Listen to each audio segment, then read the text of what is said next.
Friends, കഴിഞ്ഞ വീഡിയോയിൽ പട്ടുപാവാട lining വെച്ച് എങ്ങനെയാണ് ചെയ്യുന്നതെന്നായിരുന്നു ഞാൻ കാണിച്ചിരുന്നത്. അപ്പം അന്ന് ലൈനിങ് പട്ടുപാവാടയുമായിട്ട് ജോയിൻ ചെയ്യുമ്പോൾ അത് നിങ്ങൾക്ക് കാണുവാൻ വേണ്ടിയിട്ട് മെഷീൻ്റെ ഉള്ളിൽ കൂടെ വെച്ചിട്ട് ചെയ്തിട്ടുണ്ട്. അപ്പം അത് ഫ്രോക്കും ഗൗണൊക്കെ അടിക്കുന്ന ആൾക്കാർക്കാണെങ്കിൽ അത് പെട്ടെന്ന് മനസ്സിലാവും എങ്ങനെയാണ് ചെയ്യുന്നതെന്നുള്ളത്. പക്ഷേ തുടക്കക്കാർക്ക് പെട്ടെന്നൊന്നും അത് മനസ്സിലാവില്ല. അതുകൊണ്ട് അത് കൃത്യമായി കാണിക്കുന്ന വീഡിയോ ആണ് ഇന്ന് കാണിക്കുന്നത്. അപ്പോൾ ഇതിന് ഞാൻ സ്കേർട്ടൊന്നല്ല എടുത്തത്, 2 പീസ് തുണിയാണ്. അപ്പോൾ അതിൽ ഇത് ഞാൻ സ്കേർട്ടിൻ്റെ തുണിയായിട്ടും ഇത് ലൈനിങ്ങുമായിട്ടാണ് സ്റ്റിച്ച് ചെയ്ത് കാണിച്ചു തരുന്നത്. ഞാനിത് ഈ തുണിയിൽ വെറുതെ ഒരു 3 ചുരുക്കമൊക്കെ ഇട്ട് വെച്ചിട്ടുണ്ട്. അപ്പോൾ ഇനി ലൈനിങ് ഇതിൻ്റെ മുകളിൽ ജോയിൻ ചെയ്യാൻ പോവുകയാണ്.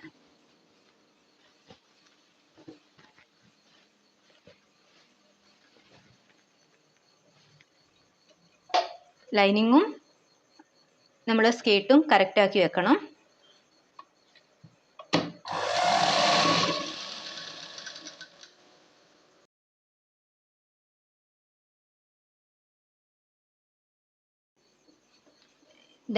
ഇത് സ്കേർട്ടിൻ്റെതും ഇത് ലൈനിങ്ങുമാണ്.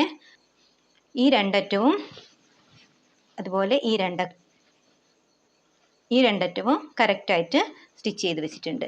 ഇനി ഇവിടുന്ന് ഒരു 7 ഇഞ്ചോളം താഴോട്ട്, 7 8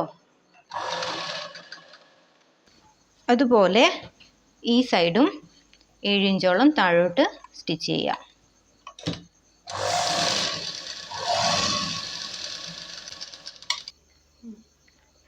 എന്നിട്ട് ഓപ്പണിങ്ങിനായിട്ട് ഒരു 3 ഇഞ്ച് നമുക്ക് വിടാം.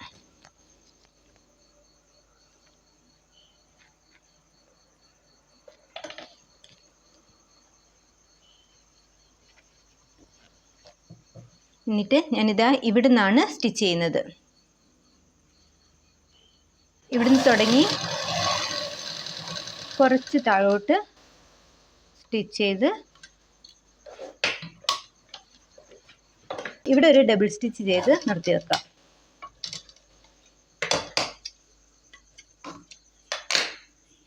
ഇതാ ഇപ്പോൾ ഇങ്ങനെയായി കാണില്ലേ.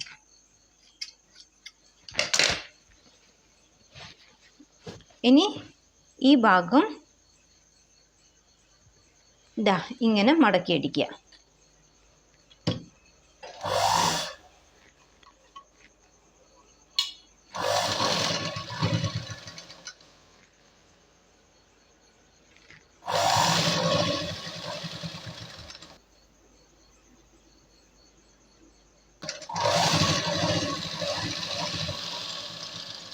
അപ്പം ഇതാണ് നമ്മുടെ സ്കേർട്ടിൻ്റെ ഭാഗം. ഈ സ്കേർട്ടിൻ്റെ ഭാഗം ഈ സ്റ്റിച്ച് ചെയ്തതിൻ്റെ തൊട്ട് താഴേന്ന്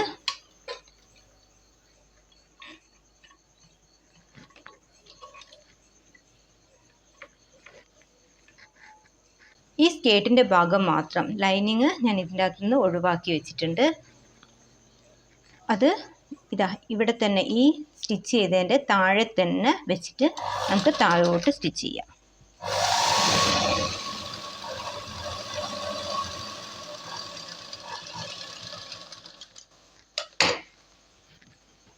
എന്നിട്ട് നമ്മൾ ഇവിടെ ഈ ഓപ്പണിങ്ങിൻ്റെ താഴേന്ന് കുറച്ച് താഴേന്ന് തന്നെ നമുക്ക് തുടങ്ങിയാൽ മതി. ഇവിടെ ഒരു ഡബിൾ സ്റ്റിച്ച് ചെയ്തിട്ടുണ്ട്. ലൈനിങ്ങിന് സ്റ്റിച്ച് ചെയ്തില്ലേ, അതിൻ്റെ അടുത്ത് വരെ സ്റ്റിച്ച് ചെയ്ത് ഒരിത്തിരി താഴത്തേക്ക് സ്റ്റിച്ച് ചെയ്തിട്ട് ഈ സ്കേർട്ട് കുറച്ചിങ്ങോട്ട് നീക്കിയിട്ട് ലൈനിങ് മാത്രം സ്റ്റിച്ച് ചെയ്യാം. അത് നീളത്തിലങ്ങ് സ്റ്റിച്ച് ചെയ്ത് പോയാൽ മതി. ഇപ്പോൾ കണ്ട സ്കേർട്ടും ലൈനിങ്ങും സെപ്പറേറ്റ് ആയിട്ട് വന്നിട്ടുണ്ട്.